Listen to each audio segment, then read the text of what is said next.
for me, I would love to prove the model of user-led growth. I think it's such a wonderful thing in the model. Yeah, bootstrap all the way. Yeah, I mean, we're going through investment programs and stuff just now, just purely for my awareness and trying to understand it all. And if we are going down that route, then great.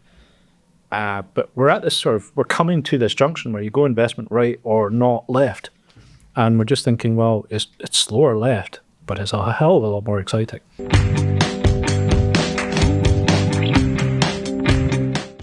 Welcome to Ideas to Impact. My name is Charlotte. I'm a program manager here at Codebase, and I am delighted to be joined by Geoff and Craig from WITR. So, Geoff, Craig, thank you for joining us. Should we start off with a bit of an introduction? Who are you and what is WITR?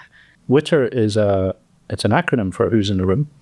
And yeah, it's pretty much, it says what it is on the tin. We're enabling people at networking events to be able to find out who else is in the room and what their intent is. But before I bleat on about WITR, because I'm quite good at that, Geoff, do you want to introduce yourself? Yeah, I'm Geoff, and Craig had the idea for WITR, and I came along and told him that's the best idea you've had so far, and wanted to help build it, so I've been involved since then as a co-founder helping to make it a reality. Brilliant. So has Craig come to you with lots of different ideas, and this is the one you decided to jump in on? We're both ideas people. We both had a lot of things. We have a lot of things going on currently, and WITR is one of them. But WITR's been the sort of only, I guess, app startup idea, which has been clearly that ticks all the boxes. That works. Yeah. So tell me more about WITR. What is it, and how did it start? Yeah, just on that note, on that last one. So yeah, it answers both the question and something I want to elaborate on. Is when I introduced this to you, Geoff, you said, this is your best idea yet. And you emphasized yet. Yeah, I quite like that. But it was simple. It made sense. It solved problems that we both faced. And having been to quite a few sort of networking events, that sort of thing, I discovered that I was proper introverted. And I didn't realize it until that point. I didn't want to go and navigate 99 other people in a room, find out who they are, small talk, how crap's the coffee, that sort of thing. You actually just want the meat on the bone and get it answered. And the story is, quite simple. Went to a showcase for First Steps for TechScaler, the First Steps program that you guys ran. And it was in March 24. And that was the point where I realized, when I walked out the door at the end of that night, I just thought there's 200 people in there, from ministers through to fellow founders, that there's probably a lot of missed opportunities. But there's one guy I sat next to, and there's a chap called Dale Hornage, who was, I think his company's called Build with Zero, and hopefully it's still going. He's moved out to Ontario and Toronto, I think. He's doing between both. And we just got chatting and said, it's really difficult to navigate this room. Do you know if there's anything out there? He says, no. I said, what do you do? And he said such and such. And I said, well, do you want to build it? We'll just talk about this together. And within 3-4 weeks, he had a build for us, didn't he? It was a really quick timeline. And that was on Flutterflow, which was fun at the time, but yeah, it's an absolute shambles now, I think, Flutterflow. So that's the story. It was just a case of not knowing who's in the room, hating small talk, and being in a community where you're actually supposed to talk to each other, which I find more and more, this community, especially in the tech startup and founder world, we don't talk to each other. We're all siloed in our little rooms with the door shut. So give me a kind of idiot's guide to what WITR does and how you use it. Could do that. Yeah, you do that one. So I do a lot of these demos, so I get a well-rehearsed script.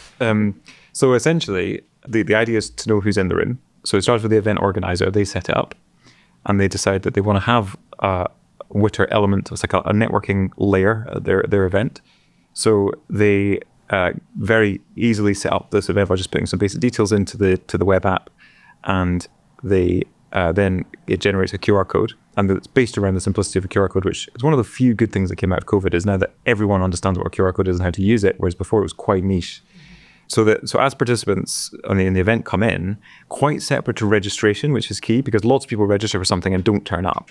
But the useful thing is to know who's actually in the room. Who could I talk to? So there was always a passion about facilitating real life in-person stuff, not helping people to do more and more online, but actually how do we help people to do more and more in person and get the most out of that, like Craig was saying. So the event organizer has got the QR code. We have various screens that they can then use. If they've got a big display screen, they can have it up there. If they've got a little iPad, they can have it there, or they can print it out. And at one way or another, people scan the QR code, and then they are asked for a few simple bits of information. We synced up with LinkedIn, so they can populate it that way as well if they want a little bit. And then the key bit is where they put their conversation starter. We used to call it headline, but I think conversation starter is better. It's been called so many things, like ask, offer, headline. Yeah, conversation starter. It's just a few words, and this is the area that there's a maybe by the time this goes out, we'll have there's a new version coming which has got a whole lot more kind of clever AI stuff around this. But right now it's just quite basic. You type in who you are and what you do, and people go in different routes with that. It's quite an open-ended thing, and then you join the room, and you press that button to join the room, and that's you. Then the next thing you see is a list of everybody who's in the room right now. If you're the first, you'll just be you, and then as other people join the room, that list populates, and it's just in the browser on your phone. And as that builds up, you can start to look at people and think, who might I want to talk to here, rather than having to look around the room and go, I don't know who any of these people are. I don't know if any of them are relevant to me. If they're the same as me.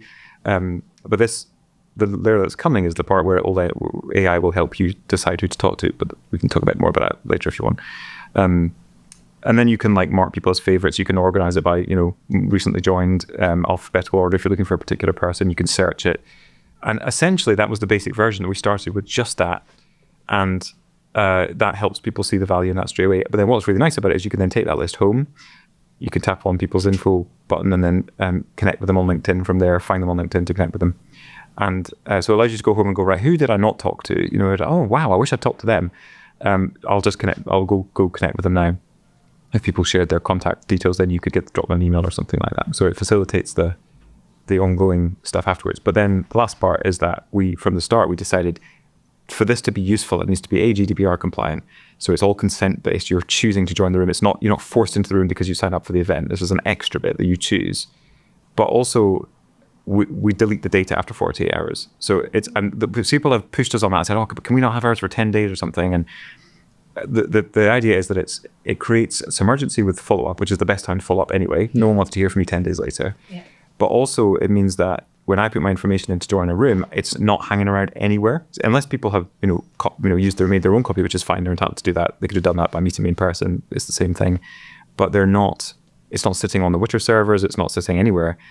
So I could be confident that it's cleaned up afterwards, and that's not hanging around because those links are available to anyone who has the link. So it's gone once it's past the 24-hour window. That's great. So it must kind of create that kind of scarcity mindset of really must act on this. Which actually helps make the networking event more valuable. Yeah, very much. Yeah, it's like a countdown, a deadline.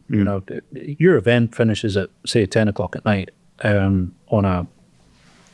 let's say, give it more realistic time. Let's say 8 o'clock on a Thursday night. And you've had a couple of hours and there's 200 people in the room. There's no way you would have worked the entire room. So there's that. But if you're given 48 hours, we actually skip weekends, don't we? So that's a really bad analogy, or example. But let's say 48 hours later, you've got to that point where if you haven't followed up and you haven't actually continued networking, it's your own fault. I get that. But you didn't have that opportunity before WITR came along. You only had up until 8 o'clock that Thursday night to do your networking.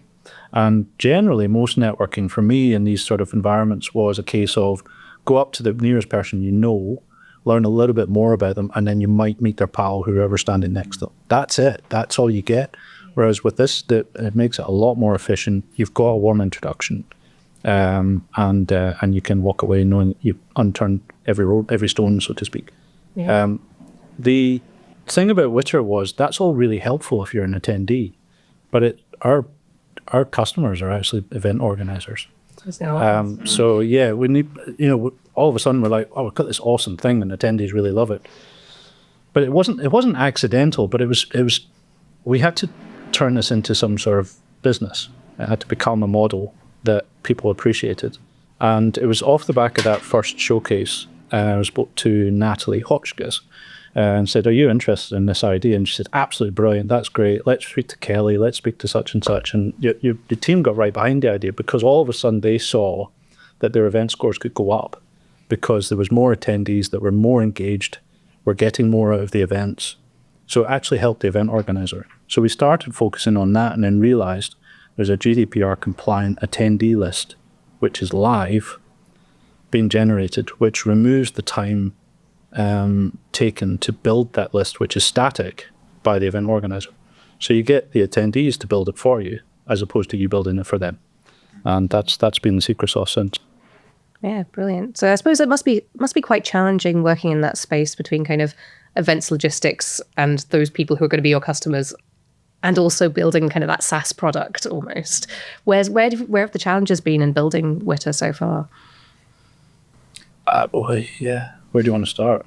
Well, we have too many ideas is maybe a good place to start, because I think... Is there such a thing? Yeah, well, I think that's the... Everybody else has too many ideas as well. Like every demo call we've been on is, could it do this? Could it do this? Yeah. So, yeah, it could, but we're not going to do that. I think it's the strength of the concept. It's so simple. People go, oh, that's brilliant. In fact, a lot of people said to us, why doesn't that exist already? And I think because it's too simple.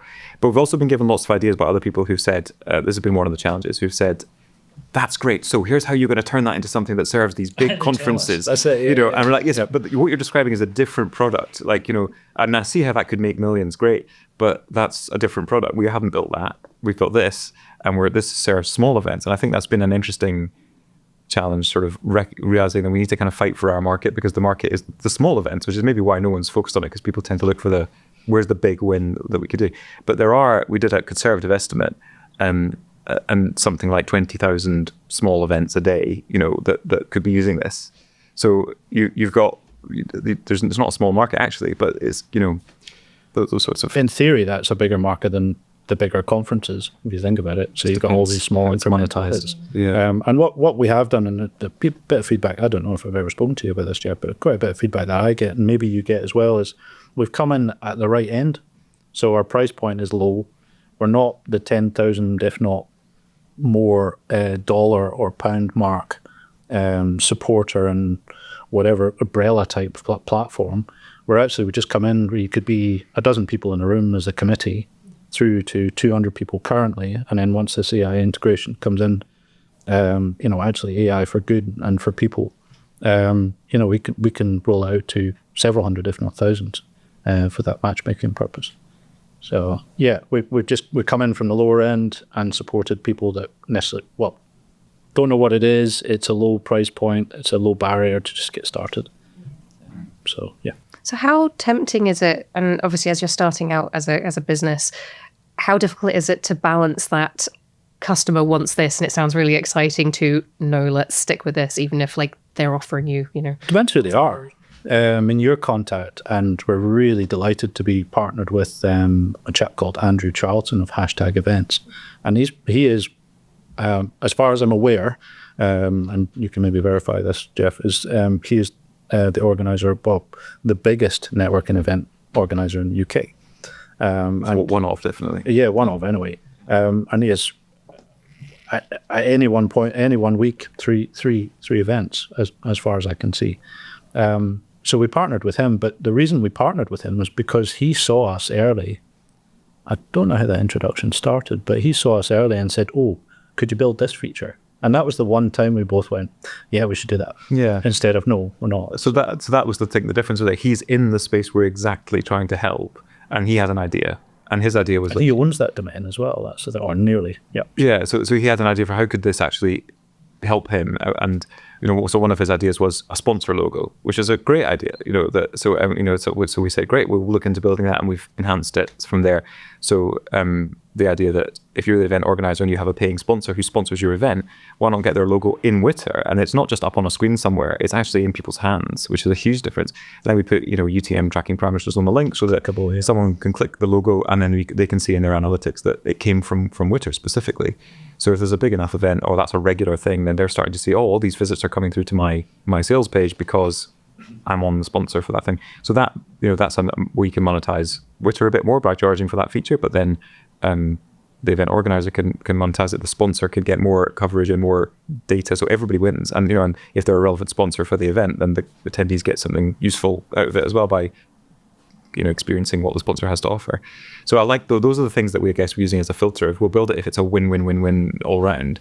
But if it's an idea that turns it into something in a different market, well, that's quite risky, because we don't know if that will work or not, because we're building something entirely different and new. So we've had a long list in Asana of all of the things that we could do, and a lot of them get discussed. They're still in Asana, unticked. Yeah, it's sitting at the bottom. Yeah. Yeah, I suppose the more you do kind of testing with different audiences, if it comes up over and over again, then it's be something you can. Yeah, exactly. If lots of people ask for it, then that's a mandate to build it. Yeah. Yeah. So let's talk a little bit kind of about founder journey and like what it's like being a founder of a new business. What's it like? How do you handle the highs and lows? It's obviously a very, tumultuous thing to do, and there's a lot of like personal energy and emotion that goes into it. How do you handle that as founders? You're just going to laugh. With hysterics. Yeah. Keep smiling. Keep smiling, yeah. I think from my perspective, being a founder is a type of person. It's an itch you want to scratch. It's just this thing that you have to do, and you just want to get out of your system. And if it doesn't work the first time, you'll keep doing it, and you'll end up with several ideas, and then one of them apparently is the best idea you come up with, inverted commas, and you stick with it. And that for me is the founder journey, is having or trying to scratch that itch and just keep going and being resilient and going through hell, bank balances, family strife, traveling around the world, all sorts of wonderful campaigns and programs and things supporting you, but also trying to make ends meet and not knowing where it's going to go. And just you've made something out of nothing.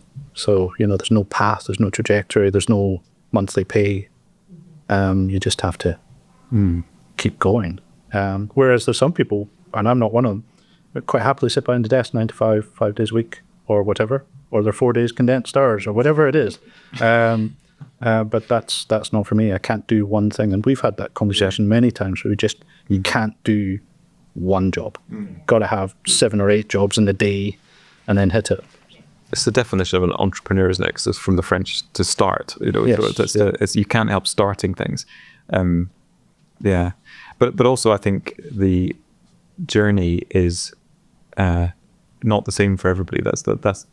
And so both Craig and I have other businesses, so this isn't our first time starting a company, but this is the first time doing a tech startup of building a piece of software that people will pay for. So there's lots of lessons to learn along the way. And there's so many books and podcasts and videos and, courses all about that exact same thing. And we've done obviously a lot of them in the Tech Skiller program and that kind of thing. But I think that's what's sometimes part of the problem, because it's overwhelming. And you could spend a full-time job learning about how to do something instead of doing it. So there's also that challenge of picking and choosing the quality stuff that will really help, that's laser targeted on the right stage, rather than trying to absorb information that's really for someone who's a very different stage or yeah.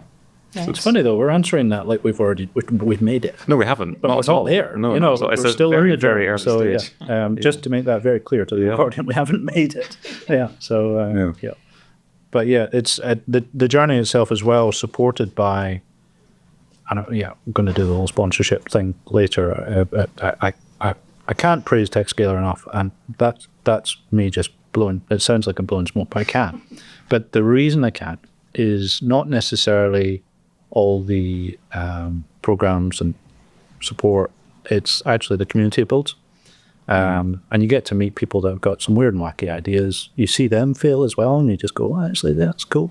Glad you failed, because you're learning from your mistakes. And we have this culture in the UK where you're not allowed to fail. And if you fail, it's a bad thing.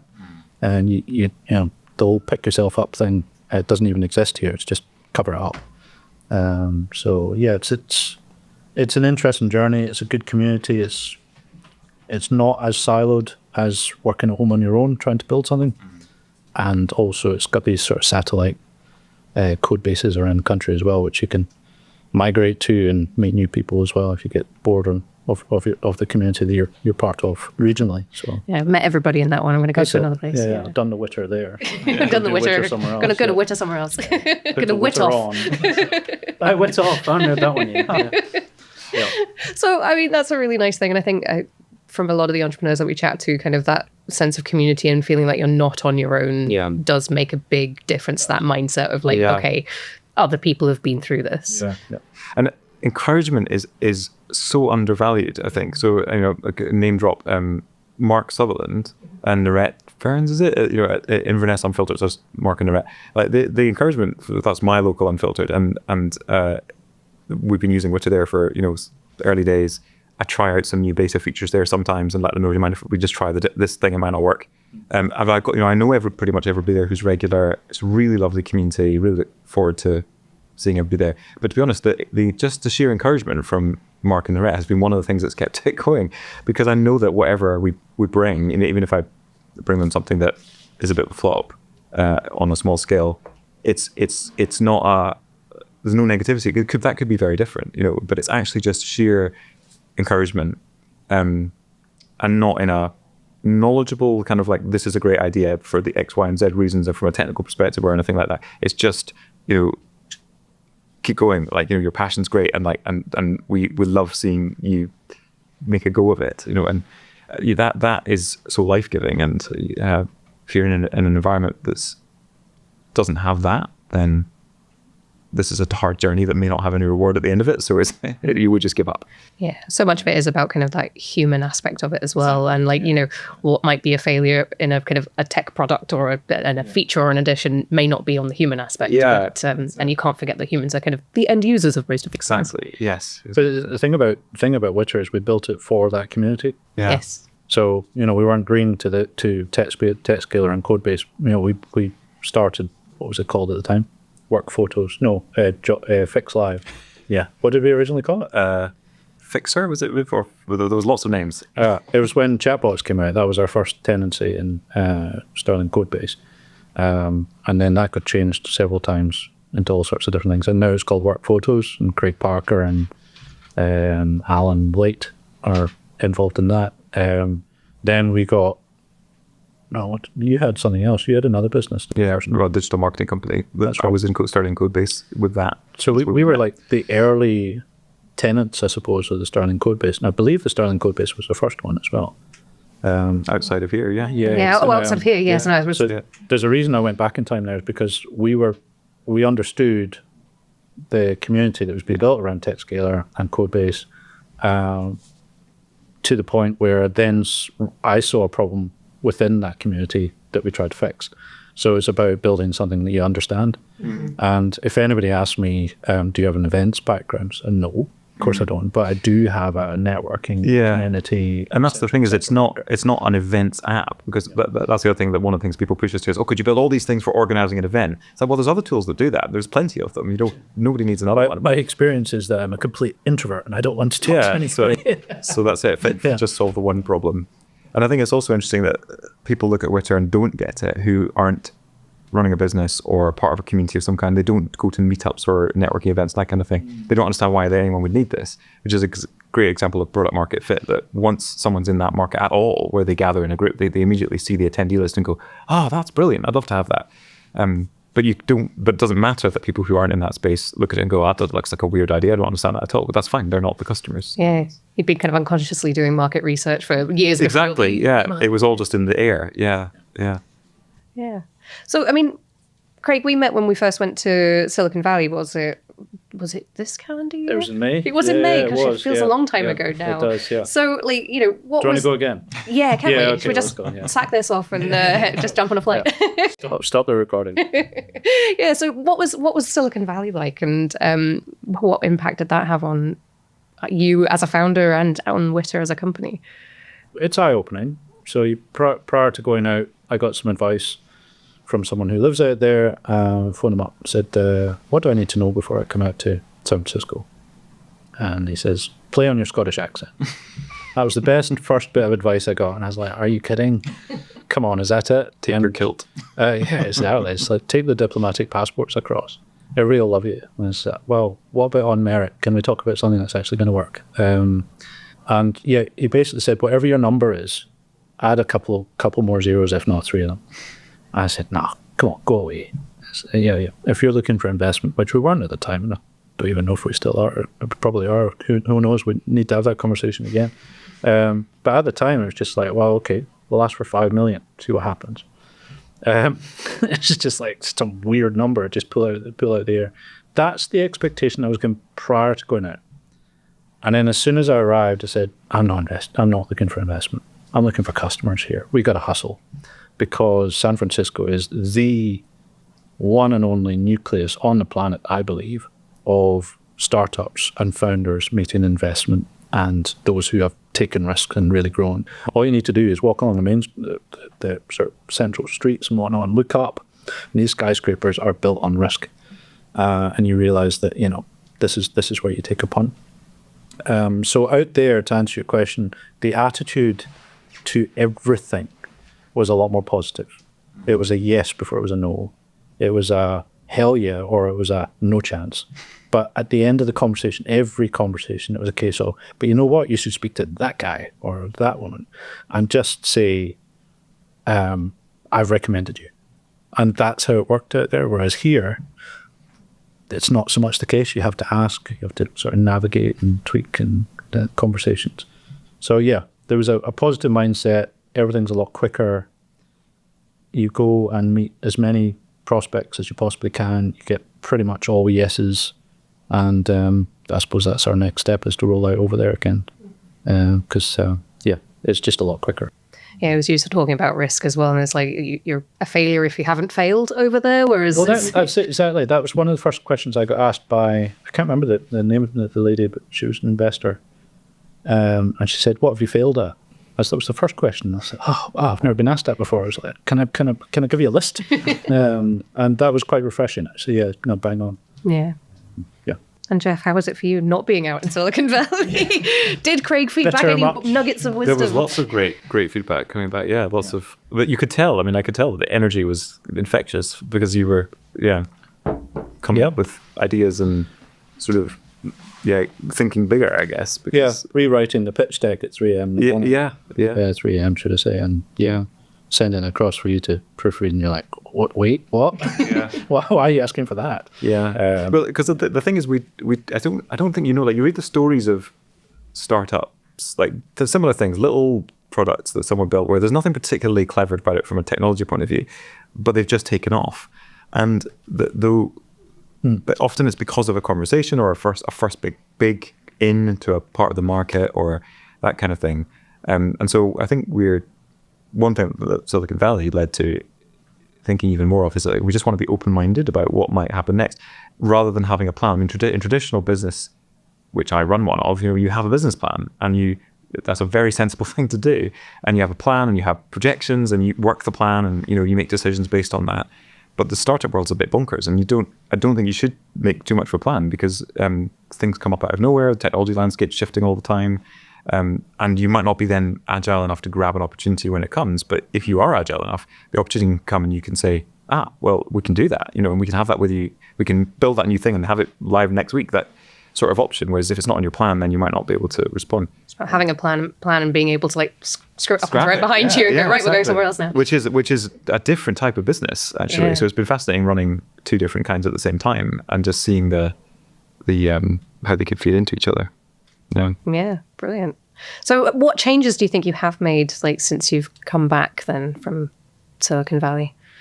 Obviously, you said there was an energy that kind of changed. I think scale, we've started thinking a different scale. And so totally. But just in terms of, I think we were maybe a little bit, maybe this is a British versus Silicon Valley mindset. I don't know. But there's a sort of, maybe there's an element of thinking quite defensively and small and hoping it might work, but also maybe looking for someone to help out. Like, we need to meet so-and-so who's going to give us a big break or an investment or a contact or something, but we need to be quite passive and wait for someone else to sort of take the reins. There's maybe a little bit of that thinking.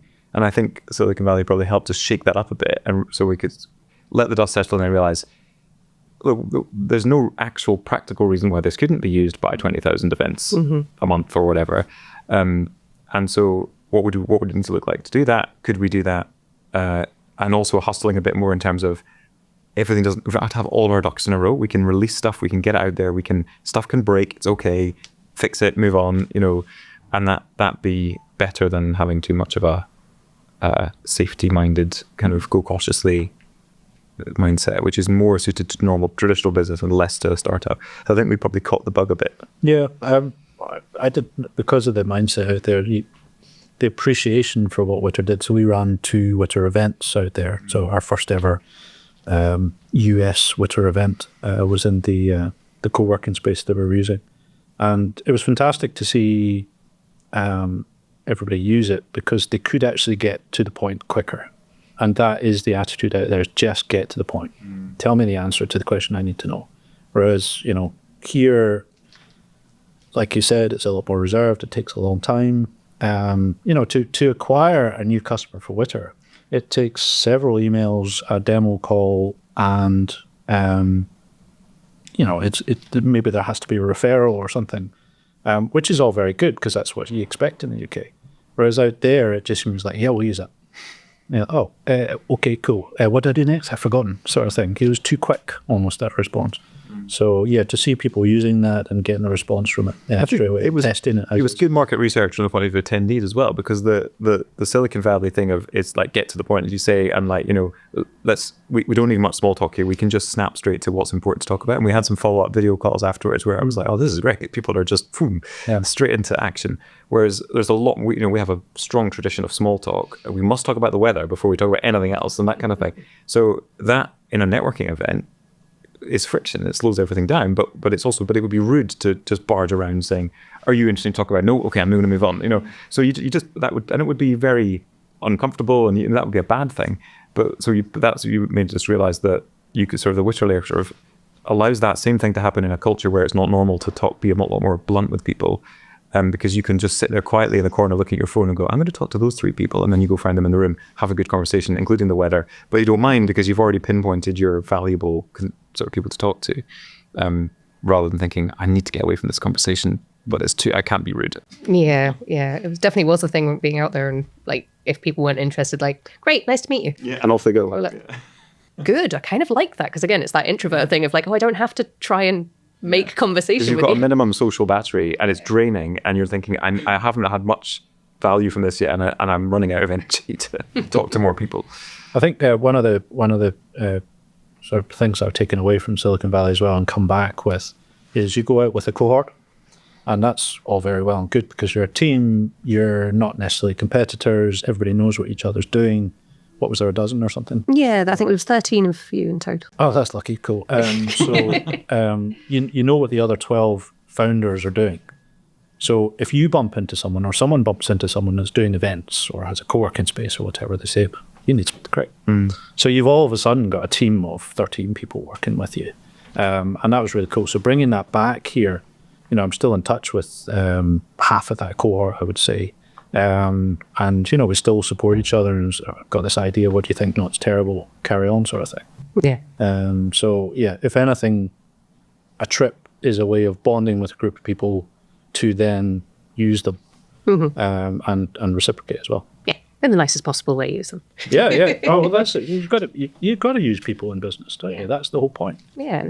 As long as they feel like they're getting something back for it. Yeah. That's pretty much why we do it, isn't it? Yeah, absolutely. So have you made any kind of business leads out in the States? Obviously, you said you were thinking about bringing on American clients. Yeah, so we've been in this development phase for a wee while now. And yes, we've gone through this development phase, and we're feeling now we're really comfortable. And with this next release, I think we're really ready. But the attitude in the States is that if it's kind of okay, it'll never be used again. Whereas here, if it's kind of okay, you probably will use it again because you can see through all the kind of the rubbish. So you only get one chance out there, and I feel like we've held back, which you're not supposed to do as a founder, is polishing the proverbial. But I think we needed to for the American market. So when I went out, we've got a prospect list. We've got affiliates that are really keen to help us and sell for us as well. So I think we're very close to using the American market very soon. That's brilliant. Yeah. It's also just bigger out there as well. So there's an element of, we had to stress test this a bit more. So if it gets used in an event with hundreds of people, while there's another event with hundreds of people next door and another one over there, will it be okay? And there's this sort of technical infrastructure stuff that we hadn't prepared yet. Yeah. Have you tested it till breaking? How many people can you have on WITR at once? Yeah. And there's a state out there is like a country to us. Yeah. And there's plenty of them on that flag. So, you keep pulling the lever on and with the right formula. Yeah. And just eventually you'll hopefully nail it. So yeah, absolutely. Geoff, a while ago you touched on kind of trends and obviously tech changing so quickly. What changes have you had in WITR so far, and what do you think's happening next? Well, the prototype that Dale built was on Flutterflow, but probably because we thought originally it would be a mobile app, because but actually that's an interesting trend. Everything was a mobile app. And now hardly There's an app anything for is a that. mobile app. Yeah, there's an app for that. Yeah, I was telling my son that just yesterday. Actually, like that used to be a thing. There's an app for that. But now the idea of going through the gatekeepers of the Play Store and the App Store just seems like an awful lot of hassle when a web app could do virtually everything. And there's expensive. yeah, and it's extra cost and yeah. So that's one thing. So it was an early decision to go, we're not doing a mobile app. There's really no need. Works perfectly well just in the browser. And then we moved away from Flutterflow for that reason, because it's really geared towards, it can be a web app, but it's geared towards mobile. I think that obviously AI is the huge trend, but we're conscious about that because a lot of people, I think, are bolting AI on because they don't want to feel like there's no AI in this app. I'm actually now more inclined to use something if there is no AI, because like you've clearly decided to stick to your guns and build a good product rather than jump on a bandwagon. So we've been deliberately keeping those cards close to our chest, building some clever stuff in the background, which they'll be releasing soon, because we want them to do it right, rather than just go, oh, quickly throw some AI at this so that it doesn't look like it's behind the curve. Get the domain.ai. Yeah. So do we get a sneak preview of what are the kind of things you've got in store for WITR next? Yeah. Could probably Do we? I could tell you the stuff that we know will be coming. Yeah, and absolutely. maybe be a bit. I'm not asking you to give up trade secrets. No, it's fine. I'll just be a bit cagey about the things that are not 100% working the way we want them to, just in case. But essentially, it's matchmaking, like Craig alluded to that earlier. So, and there are other tools that do this. There's actually quite a lot of people trying to sort of work in this space. So we've taken a slightly different approach, which is probably the trade secret bit. But the idea of what helps even more if you're in a room with 200 people is can the app just suggest people for me to talk to? Even better, can it suggest someone for me to talk to and give me my opening line? Because as an introvert, and you're like, oh, this is great. And this is like, it's basically, it's very closely aligned to dating. This is the reality. We're building a dating. It is professional. It's professional dating, yeah. Speed dating was a thing, and then you turned it into speed networking. Exactly. And it was Yeah, they're closely aligned. It's people meeting people for mutual benefit. So the idea with AI is to make it more human, not less human. That's the thing I would be sort of passionate about in this. Yeah. And that ultimately is what makes WITR successful, because it's people first. So what it will look like is we kind of loose on the details, but basically you just told me this. A super easy workflow. It's got to be smooth. We don't want people sitting on their phones for 5 whole minutes when they've just arrived at an event, clustered around the coffee table, tapping away, because it looks like they're just on Instagram or something.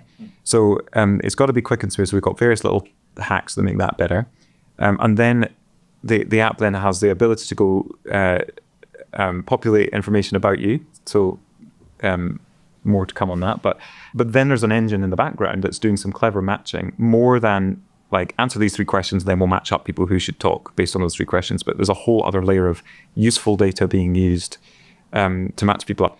And in our early tests, well, not so early now, it's doing really smart matching where we can get it to make connections that just are the kind of connections you'd make if you went off and researched someone and looked for something that your brain would go, oh, that's interesting, because it knows. The more that the AI knows about you, the more it knows about them, the more it can join together. It's bringing us into an interesting space where we have to be careful that it's not, exposing stuff about people that's actually publicly available out there, but they didn't know it was. So there's lots of interesting hurdles to come across, which we are figuring out. But then one of the ideas around give me the first question to ask is that it breaks the ice, because WITR becomes this sort of third energy in the conversation, where if I go up to you and I say, guess what? WITR said we should talk, and it said I should ask you about when you went to Silicon Valley. Yeah. Then you go, oh, that's funny. But WITR takes the energy and introduces something into the conversation where I'm not going up, and it might make me feel really uncomfortable to go, hi, I'm Geoff. Am I right in thinking you went to Silicon Valley? It's all on me then. Yeah. But if you takes that embarrassment out of it. It does, yeah. And it could even be, we're thinking of trialing things like, I don't think I told you this, but I was trialing things like, give me a comedy line and give me a serious line. No, what suits my personality around how I would introduce myself. That's right. And then people can ignore it and do their own thing. Can we have a slider on how funny it can be? Yeah, like increase the funniness, please. That's it. Yeah, just on that though, the matchmaking thing, before matchmaking comes along, it's good to know who you are online as well. So, this is going to tell you a wee bit about what's out there. And then, of course, you can edit that. So if there's something in the newspaper that you didn't want anybody to see, then fair enough, you can delete that out. And then you broadcast to the room, essentially, who you are, what your profile is. And that conversation starter as well is really important. But I think, from my perspective, what we're doing is we're opening this up to larger events by using the AI integration, or whatever you want to call this, because nobody's getting it right in the medium-sized events on how to deliberately connect people with intent. I don't see. I think Luma is close in a way that it just gives you a list of attendees, but not everybody fills out their profile. And then, you get there and everybody's got a blank profile image and you don't even know who's who and that sort of thing. So we're filling a gap there. So you wouldn't use Luma or Eventbrite or whatever to use that in a smaller event. So we've covered that. We're happy with that, and we can continue growing that way. But we don't want to go for the 20,000 3-day sort of events either. I think we're up to that point. Yeah. With AI. And there's conference apps for those where you totally, can, hugely funded, and you can arrange to meet. Some of them are terrible, though. Well, that's the thing. But they all are. Had a lot of feedback about that. They all crash. It costs a fortune for the conference to use it, but then people just get fed up with it because it's such a hassle. So and then we've had that comparison where people have been on demos and said, I use those conference apps, and then by comparison, because WITR is so simple, it's like that's a breath of fresh air because I get it in half a second of looking at the interface. Rather than where on earth how do I do this? And then you're drawn into the tech instead of you're there to meet people, and so how can we get people off the tech as quickly as possible and that be the value? Yeah, it kind of ties it all back into it being a networking thing. It's not about being here, it's about being in the room. Yeah, exactly. Yeah.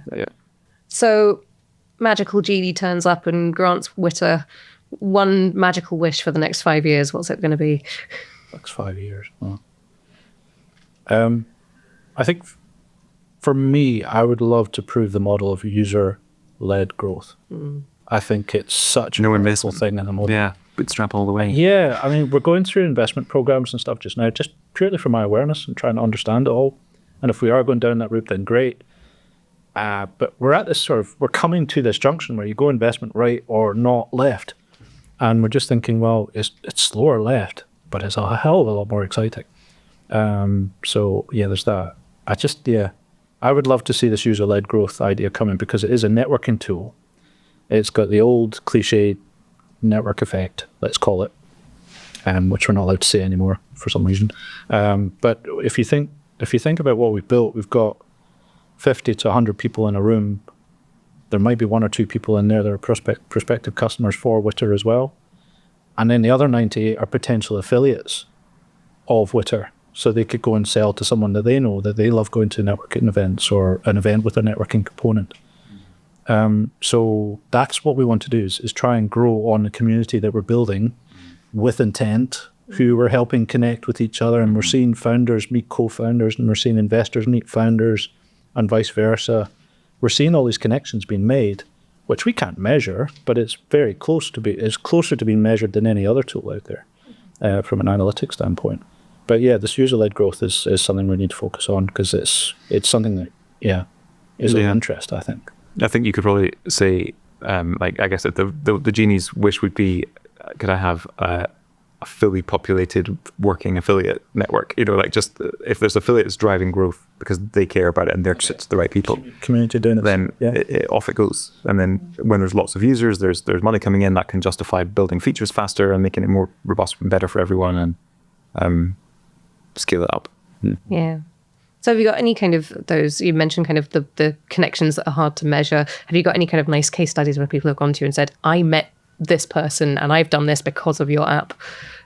Yeah, there's plenty of circumstances where, we've even got in our testimonials video that we've got on our website, but the moment when you actually see somebody walk up to a screen at an event where WITR is at and scan the QR code and then walk off and start doing their own thing, they're like, oh, they've seen that before. That's intuitive. They know the brand, they get what it is for, and they're just going to use it as the tool.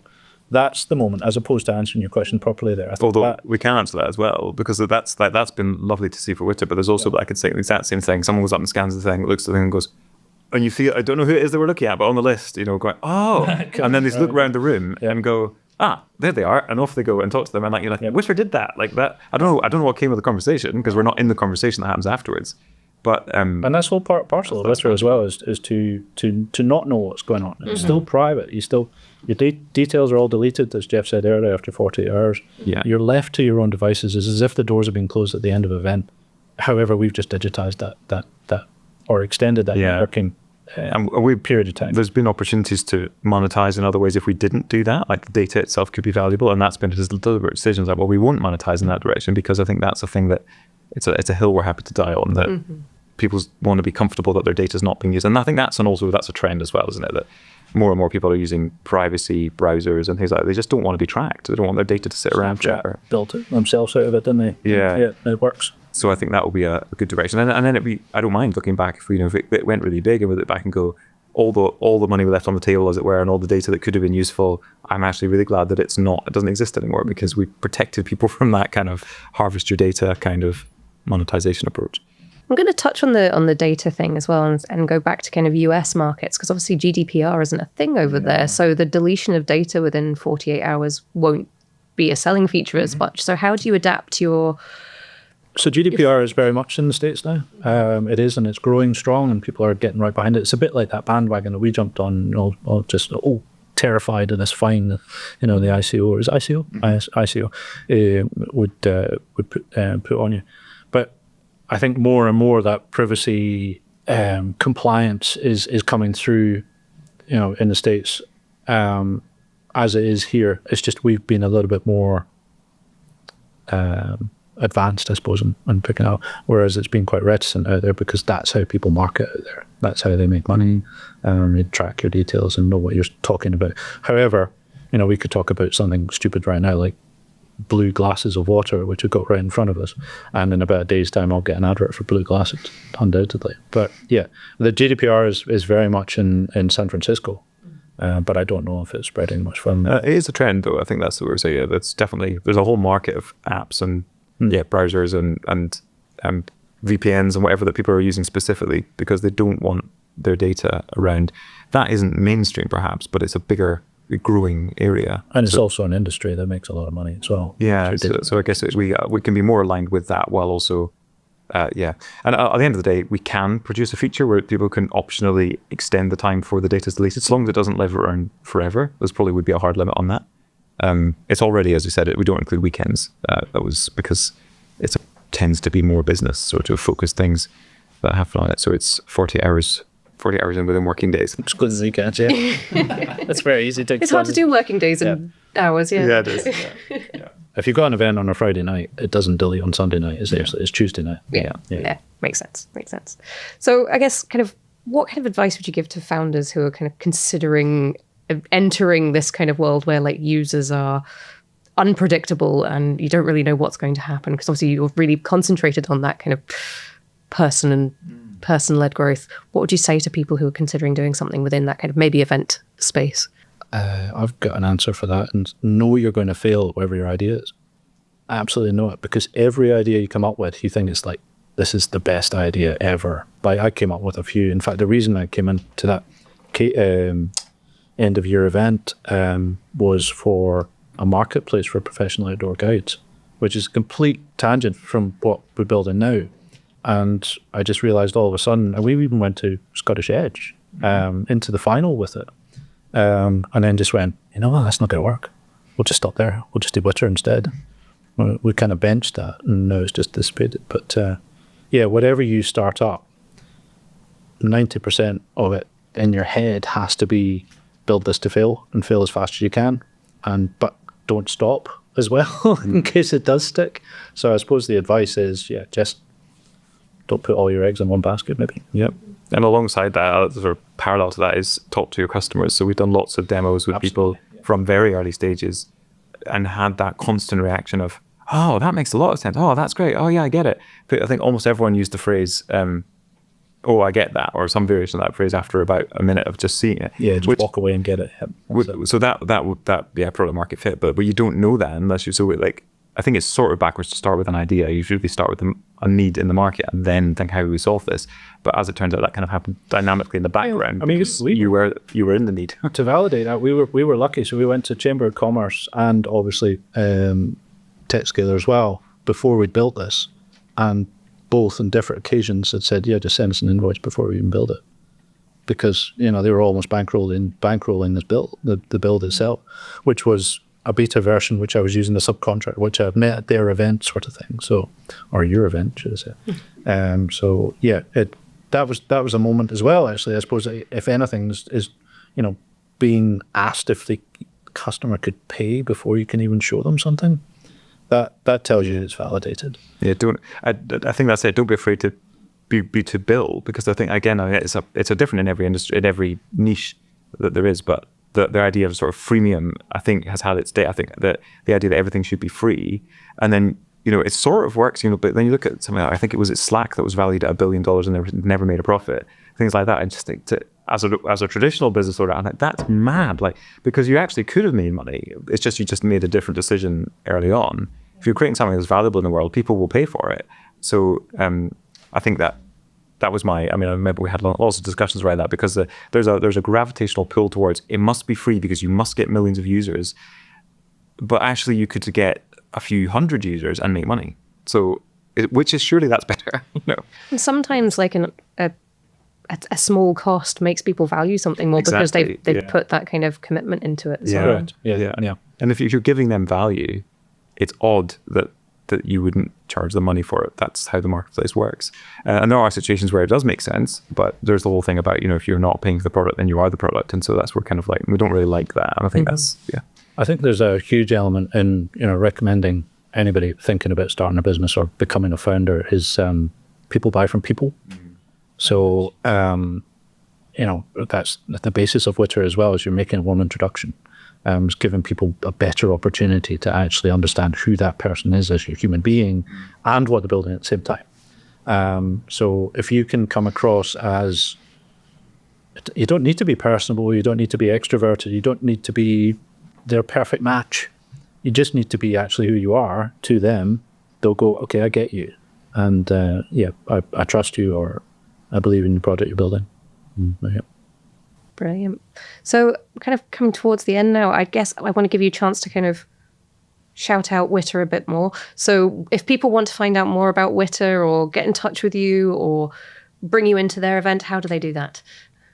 Come to a TechScaler event. Come to a TechScaler event. Yeah, thank you very much. Our number one customers. Thank you very much. WITR.info is our... So yeah, WITR. Yeah. Just one T. Who's in the room? Yeah. And the app is WITR.app. It's not even an app. We should really change it. WITR.ai. Get that. No, WITR.app if you want to subscribe. The affiliate program, that's the bit I really want to harp on about again, is this user-led growth. That's the 5-year plan. I'd rather be a 5-month plan, but we'll go with that. We are now recruiting affiliates, and it's a seriously good deal. So we're really keen to speak to people that are in the community, but also maybe have their own little niches going on. Yeah. We wouldn't necessarily have an introduction to. It's a great fit for serial networkers. There's a lot of people out there who just, because of the nature of the work they do, they go to a lot of events. And so we'd love to see those people make a bit of money out of recommending WITR to all the events that they wish it was being used at. We've had one of the loveliest bits of feedback we've had is when someone's come up to us at an event where WITR is and said, I was at another event the other week and they weren't using WITR and I really wanted them to be using it. Right. Where's your WITR list? Just sensing the lack. Like, this doesn't feel right. Like, where's my QR code? Where's my list? Once you've used it, you can't go back. Yeah, exactly. Yeah, so that it makes it a really easy sell. But we want people to buy from people. So we want people who get it and who themselves value networking to go and introduce it to people who run events. Ideally through kind of personal connection, and then it grows in a really solid, organic way where people use it because they want to and because they see it valuable, not because they kind of forced into it. Yeah, we've got hundreds of people strong sales team for you. Yeah, exactly. Yeah, and everybody's winning. It's one of those win-win situations. Yeah. Well, thank you ever so much for joining us today. It's been really nice chatting about it, and look forward to seeing where WITR goes. So thanks very much. Thank you very much. It's been a pleasure. Appreciate that.